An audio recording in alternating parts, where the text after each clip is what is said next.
Can barely speak a lick English, but he's from Australia. Yeah, home of the rugby. Patrick Ryan. He's feeling a little better, so he came to join us today here down at the Tavern United off McPhillips. Patrick, how was BC? How was the weather? How's the weather? Yeah. Kelowna's a nice place, isn't it? So what were you doing in Kelowna, BC? I was watching a bit of rugby. Theo? A little bit of rugby? Yeah, watching a lot of rugby. It was, Not a little bit, a lot. That's right. It was Right. a great time. So who was playing from Manitoba and Kelowna? So Manitoba was, we had two teams there at the under-16 Western tournament. So we had our under-16 boys and we had our under-16 girls, and we also had 5 senior players in a Best of the West showdown, which is the Prairies versus BC. So how was that tournament set up, and how did we fare at the end of this season in Kelowna? Okay, so our under-16s go against the Saskatchewan, Manitoba send a team. BC and Alberta, they're bigger provinces, they send 2 teams each, right? Okay. And our under-16 boys did quite well. They managed to draw with Alberta and to beat Saskatchewan. Nice. Our girls beat Saskatchewan but didn't do too well against the bigger provinces, but there was a lot of development done. They became a much tighter group of players, much better rugby players by the end of the tournament, so it was definitely a positive experience. That is definitely a plus. I mean, regardless of the win or the loss, it's the progression of the sport and the talent that we're seeing here in Manitoba to represent our province, right? Exactly, and Perfect. the camaraderie the athletes experience as they go there together, and they face adversity together, and they grow and they play some rugby. It's the beauty of the sport, right? Exactly, right? Exactly. So that was Kelowna. Then we were in Regina. That's right. What was going down in Regina? So in Regina last weekend, we had the under-18 tournament for the Westerns. With the same kind of setup where Manitoba, Saskatchewan sends a team, Exactly, and right? then BC, Alberta send teams. That's right. Okay, so how did we fare in the under-18s? We did much the same. We didn't have quite the good results that we had against Alberta. However, we did manage to get a win against Saskatchewan in the girls. The boys, not this time, unfortunately, but like I said, it's about the development there. They competed, they got better every game they played, which is all we're looking for, right? How do these teams begin? Like the process of building a provincial team, playing with your home team, but also practicing as a provincial squad. How taxing is it on the body, and schedule-wise too, for these players that are now coming back from these past weekends? Well, the tournament itself is probably the most taxing part for them. There's 4 or 5 to 6 games, depending on how they do, in a short succession, right? And rugby is a physical game, just like football, without the pads, right? So And without all the stoppages, of course. exactly. So the new rules that we played with in this tournament meant that the ball was in play twice the amount of time. So Okay. each game was very physically demanding on the players. There was not a lot less rest breaks in between, and yeah, those knocks do start to take a toll, but the kids, they learn to tough it out. They learn to, adapt and condition themselves pretty well in the lead up. So to the 16s, they still don't get themselves in full scrums as well and whatnot. So That's right. I always found that scrums were the most taxing on the larger bodies, because if you keep your head up, you're done.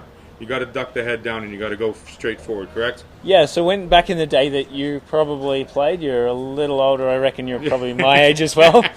Just a little older. There's not the run-up that there used to be in the scrums. They Right. start together, right, much closer, which means there's much less of an impact. And the rules that we play are modified so that the scrums don't continuously repack. Okay. They sort of get one, make it set all right, and then as it goes, it's just sort of play on.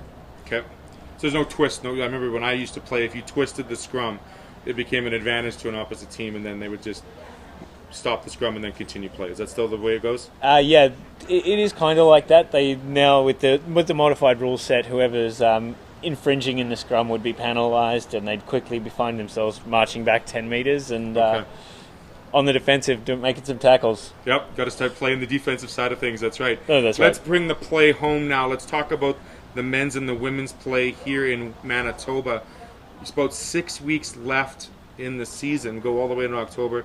Who is that cream rising to the top, and who are those teams we should be watching out for come October? Look, it's the same story as last year. It's looking like it's shaping up with the Assassins and the Wombats in the men's side being the standouts. The Assassins, the ladies, are looking like they're the team to beat in the ladies' side as well. So it's You never want to just, obviously automatically think you're going to win the game come the playoffs, because you could be that dark horse and defeat one of these top teams. So you still got to bring your A game no matter what, correct? That's right. Like in every sport. I mean, if you if you believe the hype on yourself, perhaps sometimes you open yourself up to, what do they call that? It's hubris, I think. Hubris and vulnerability. That's right. So we can't allow that here. Yeah. So the Wombats, the Assassins, are definitely proving to be the stronger teams on the both sides.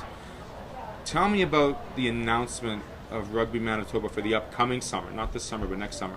Okay, and then the summer after that as well, rugby has been announced as rejoining the Canada Games. Fantastic. And it is good news. That's Absolutely. right. That's right. We're back. We're back in. Good. Not that we didn't want to be out, but we're glad to be back in. That's right. But it is the modified version of the game. It's the sevens version of the game that is in the Canada Games. Okay. It's going to be for under 18 girls. So that'll be next year. We have the Manitoba Games. Right. And that'll be under 17 girls. And that's what we're here to talk about now is Let's do it. The fact that there's the Manitoba Games in Dauphin next year, the Manitoba Summer Games, obviously. Yeah. And rugby has been announced as a support in that. So awesome. So is this 17 and under team for next year progressing into the 18 under team for the following year? Is that my assumption? That's correct, right? All so right. we start with our Manitoba Games tournament, Yep. and that will form the selection tool for our Canada Games tournament. So right now we're beginning the search for our sevens coaches. Okay. It's a ladies tournament, so we're especially looking for some inspiring ladies to come and take the reins of some sevens programs. How would they get in a hold of you if they were looking to seek such a position? Look, I'd like them to go on our website, that's rugbymb.ca, and search for the Manitoba Games link. It'll have all the information that you need on what you need to do to put yourself in the running to become our one of our coaches. Now, is that just the ladies' side of things for the Manitoba and Canada Games? Sevens? Unfortunately, yes, it is for now. It's a start. That's right. And I think it'll be very exciting because I know the sevens game got a lot of great reviews over the last couple of years globally. Yes, that's with right. the males and women's teams. So, I mean, the Canadian women's team at the last Olympics did come home with a bronze medal. absolutely. Which is phenomenal for Canadian rugby, and the profile that's put, especially on women's sevens rugby, is just, I mean, the amount of growth we've seen in that over the last 3 years is just, It's astounding. it's huge. You wouldn't rugby wouldn't be the household name or household sport that it is if it wasn't for that, and the good work that the girls in that program are doing. And So sevens rugby coming to Manitoba next year, the under-17s. Canada Games the year after. I'm more a proponent of the sevens because I like to surprise them with my speed around the edge. Nonetheless, all that information can be found at rugbymb.ca with my boy Patrick Ryan talking a little rugby, the scores, the highlights, the schedule of the men's and women's leagues here for the remaining 6 weeks is on there as well. Thanks for joining us, Patrick.